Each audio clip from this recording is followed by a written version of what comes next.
Dans la pédagogie Montessori, une des activités que j'aime beaucoup dans l'ère du langage, ce sont les cartes de nomenclature. Alors dit comme ça, si c'est la première fois que vous entendez ce mot, vous vous dites sûrement des cartes de nomenclature, mais qu'est-ce que c'est que ça? C'est tout simple. Ces cartes sont une super activité pour développer le langage de vos enfants. Et je vais vous expliquer comment ça fonctionne un peu plus tard dans la vidéo. Bonjour et bienvenue dans cette nouvelle vidéo. Aujourd'hui, on va parler des cartes de nomenclature. Ce que j'aime particulièrement avec ces cartes, c'est qu'on peut créer des cartes absolument sur tout. Animaux, fruits, véhicules, cuisine, enfin, tout ce qui vous passe par la tête. Et pas besoin d'être une experte dans la pédagogie Montessori ou même de la pratiquer. C'est une activité que vous pouvez préparer pour vos enfants et que vous pourrez leur montrer, puisque dans cette vidéo, nous allons voir le fonctionnement des cartes, comment les utiliser avec vos enfants. Et en bonus, à la fin de la vidéo, je vous montrerai comment coudre des petites pochettes pour les ranger. Mais avant de continuer, j'ai une surprise pour vous. Chaque jour, vous consacrez énormément de temps et d'énergie pour vos enfants. Je sais à quel point il est difficile de gérer les répétitions constantes. Tu veux bien t'habiller tout seul? Tu ranges tes chaussures, ranges ton manteau et de finir par faire les choses à leur place parce qu'ils ne coopèrent pas. On a souvent l'impression de ne pas avoir 5 minutes pour soi, tant notre temps est accaparé. C'est pour cela que j'ai créé un court questionnaire pour mieux comprendre vos besoins et vous accompagner au mieux. En y répondant, vous aurez non seulement accès à mes 6 astuces pour développer l'autonomie et la confiance en soi de votre enfant, mais les 3 premières mamans recevront un accès gratuit pour mon prochain atelier. C'est exceptionnel. Pour mon premier lancement, j'ai voulu faire les choses en grand et aider le plus de mamans possible. Alors, même si vous ne faites pas partie des 3 premières, vous recevrez tout de même une réduction de 20% sur le prochain atelier. Ne manquez pas cette opportunité, cela prend que quelques minutes et cela pourrait tout changer pour vous et votre enfant. Alors, cliquez sur le lien en description pour remplir ce court questionnaire. Une fois validé, vous pourrez télécharger les 6 astuces et découvrir si vous avez gagné un accès gratuit ou la réduction de 20%. N'oubliez pas également de vous abonner, d'activer la petite cloche et de me mettre un petit pouce bleu et pourquoi pas un commentaire. Votre soutien m'est très précieux. Bon, je ne vous fais pas attendre plus longtemps. Sortez vos feuilles, vos ciseaux et votre machine à coudre et c'est parti. Alors, comment fonctionnent ces fameuses cartes de nomenclature Montessori? Alors, les cartes de nomenclature, elles se composent de 3 cartes. Les cartes renseignées, les cartes muettes et les tickets de lecture. Alors, dans un premier temps, avant que l'enfant soit lecteur, donc à partir de 2 ans, on peut utiliser les cartes muettes, mais on n'utilisera que les cartes muettes. Il s'agit là de lui faire découvrir du vocabulaire, de lui montrer les cartes, de lui donner le nom de l'objet ou de l'animal ou du dessin qu'il y a sur la carte, et il s'agit de discuter autour de cet objet qui est dessiné. Ouais, c'est pour nous aider à boire. Et ça, qu'est-ce que c'est? Une cuillère pour aller la sauce. Une cuillère pour la sauce, ça s'appelle une louche. Une louche. Et oui, on peut prendre plein de sauce dedans. Un grille-pain. Un grille-pain, si tu connais, tu fais griller ton pain tous les matins. Ensuite, à la fin de l'activité, vous pouvez passer à la leçon en 3 temps. Alors dans la pédagogie Montessori, je vais vous la faire bref, mais la leçon en 3 temps s'effectue ainsi. Dans un premier temps, on fait répéter à l'enfant le nom de l'objet. Ensuite, dans un deuxième temps, on lui demande de montrer l'objet. Et dans un troisième temps, on lui demande quel est le nom de l'objet en le montrant avec le doigt. Et dans la pédagogie Montessori, on ne dit pas non, ce n'est pas ça. En fait, on ne corrige pas l'enfant. Si l'enfant se trompe, on dit simplement le nom de l'objet qu'il a montré et on lui montre ce que vous avez demandé en rappelant encore une fois le nom de l'objet. Est-ce que tu peux me montrer le coquetier? Le coquetier. Oui. C'est un... Oui. Qu'est-ce que c'est? C'est un bas... C'est un batteur. Qu'est-ce que c'est? Un four. Une Poêle. poêle. Et qu'est-ce que c'est? Une manique. Une mamique. Une manique. Alors vous voyez, même quand il est en train de ranger les cartes, je lui demande de me donner une carte avec le nom de l'objet pour la ranger. Tout simplement, j'ajoute ça en plus. Il aime bien, c'est sympa et ça fait retravailler un peu. C'est quoi ça? Grille-pain. Le grille-pain. Merci jeune homme. Un roule de papier.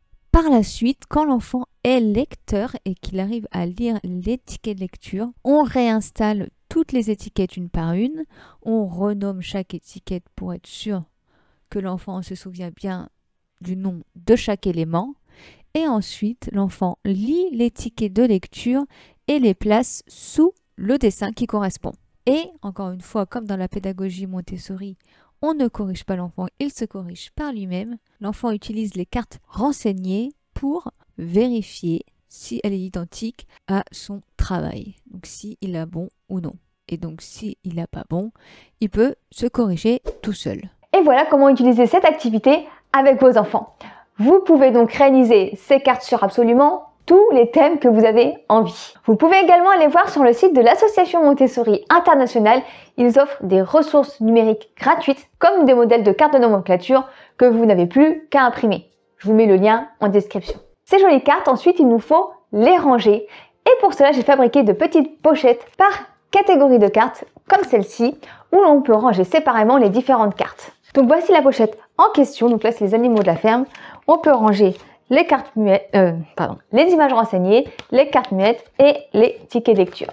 Et comme j'ai de nouvelles cartes en ma possession, il me fallait de nouvelles pochettes et je me suis donc dit, eh bien, pourquoi pas les faire ensemble, comme ça vous saurez vous aussi comment les fabriquer. Alors on se retrouve tout de suite dans mon salon en compagnie de ma machine à coudre. À tout de suite. Voilà une ancienne pochette que j'ai faite pour les éléments de la cuisine. Alors, j'ai essayé plusieurs choses. J'avais essayé un tuto ou alors c'était sur un site que j'avais trouvé en plastifiant une feuille, sauf que évidemment, le plastique étant très dur, ça craque très facilement et très rapidement, donc ça n'a pas tenu très longtemps. J'ai ensuite essayé le papier film, vous savez, pour recouvrir les livres, mais c'était vraiment pas évident d'écoller tout ça. Enfin, je crois que vous comprenez ce que je veux dire. Donc, j'ai cherché une autre solution et je me suis dit, pourquoi pas avec de la feutrine? C'est beaucoup plus simple, beaucoup plus résistant aux coutures et donc la pochette qui va suivre, elle sera en feutrine. Donc comme je vous le montre, on va faire 2 coutures ici et 2 à l'extérieur. Puisque là, sur l'image, moi j'avais mis, sur cette pochette-là, j'avais mis du scotch à l'extérieur, mais là, il faudra refaire donc une couture. Et ensuite, on pourra replier et fermer. Et en ce qui concerne l'avant, je vais quand même plastifier la petite image de devant et je coudrai tout autour pour que ça tienne sur la feutrine. Parce que si je la plastifie pas, elle va s'arracher. On est bien d'accord. Alors pour le matériel, donc, il vous faut une feuille de feutrine, une règle, un ciseau, un crayon de papier, un rouleau de film, la petite image qui correspond aux cartes qui est à l'intérieur de la pochette et j'ai oublié, mais il faut aussi du velcro. Alors là j'ai changé de couleur de feuille simplement parce que je me suis rendu compte qu'avec la feuille rouge vous ne voyez pas très bien les traits que je faisais. Donc dans un premier temps vous allez faire un petit trait à 14,5 et vous faites la même chose de l'autre côté. Un autre petit trait à 14,5. Ensuite vous allez replier la feuille, faire une pliure avec la règle et on va faire les traits sur le dessus de la pliure. Vous reposez votre règle et vous faites cette fois-ci un trait à 12,5. Et en laissant toujours votre règle au même endroit, donc à partir du bord de gauche, vous faites un deuxième trait à 25. Vous faites pareil en dessous. Vous pouvez maintenant tracer des lignes qui vous serviront de repère quand vous allez sortir votre machine à coudre, ce qui est bien pratique.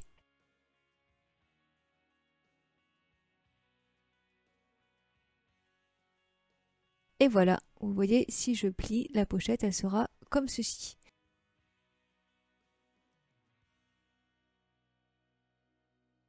Et devant, on va coudre la petite étiquette. D'ailleurs, attention, il faut coudre la petite étiquette en premier. Sinon, si vous faites déjà votre pochette et que vous voulez la coudre après, eh ben, vous allez être embêté par la pliure. Donc ne faites pas cette erreur. Commencez par la petite étiquette. Très brièvement, voilà, j'ai pris donc le film à plastifier et j'ai plastifié ma petite étiquette.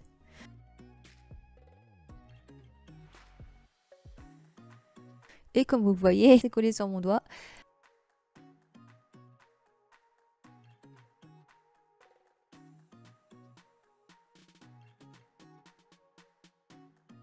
Et voilà une petite étiquette toute plastifiée. Bon, comme je trouvais que ça dépassait un peu trop, j'ai passé un petit coup de ciseau autour, mais ça c'est comme vous voulez.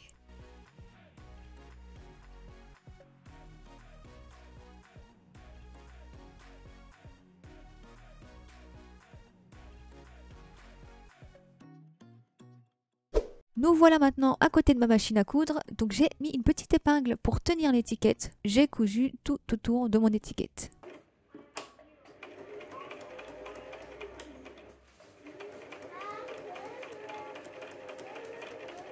Alors je suis totalement une débutante en couture, hein, je ne sais pas vraiment coudre, mais par contre sur la feutrine c'est un très bon entraînement, ça va très très bien. Et pour coudre des pochettes, ça va, ça passe, j'y arrive, plus ou moins.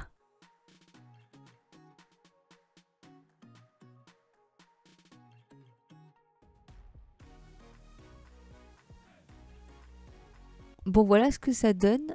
Bon, je me suis rendu compte que j'avais été un peu courte en haut, mais bon, c'est pas grave. Du moment que ça tient, c'est le principal. Et puis j'en ai encore une paire à faire, donc j'ai de quoi m'entraîner. Je pense que les dernières, elles seront de mieux en mieux. Hein, on n'apprend pas l'expérience après tout. Pour continuer, j'ai mis de petites pinces parce qu'au début, j'avais mis une épingle, sauf que ça faisait une petite pliure comme ça et j'avais peur que ça me gêne, ça n'aille pas. Et puis, j'avais des petites pinces plates. Donc, j'ai mis ça et en fait, ça va très bien parce que ça tient très bien la feuille pliée. Et on est parti pour coudre le bord extérieur droit et gauche.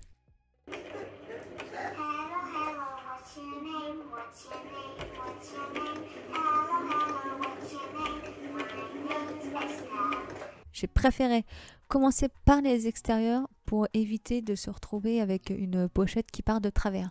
Au moins si les extérieurs sont cousus bien droit, ensuite on peut faire l'intérieur sans problème.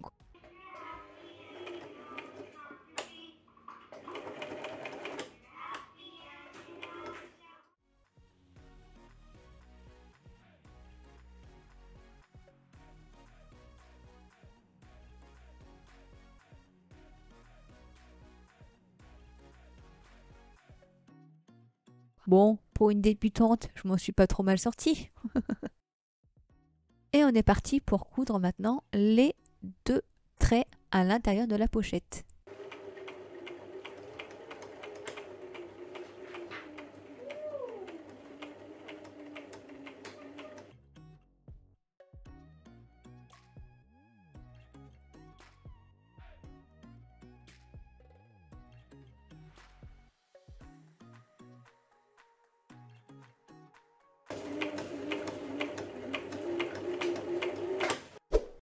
Et voilà notre petite pochette presque terminée.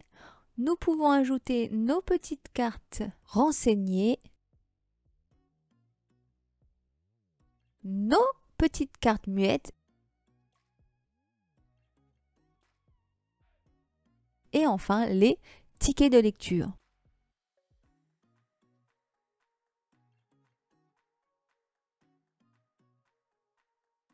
Et pour terminer, nous allons rajouter les velcro pour que la pochette puisse tenir fermée. Alors, dans les pochettes précédentes, j'avais mis un velcro au centre, mais là, je me suis rendu compte quand même qu'elle était bien plus épaisse et donc j'avais peur que juste un velcro au centre, ça ne tienne pas, donc j'ai préféré en mettre 2.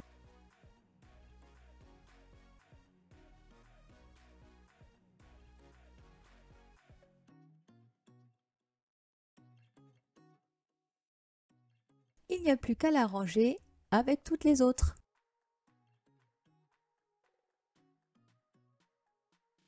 Et à faire toutes celles-ci encore. Il y en a 7.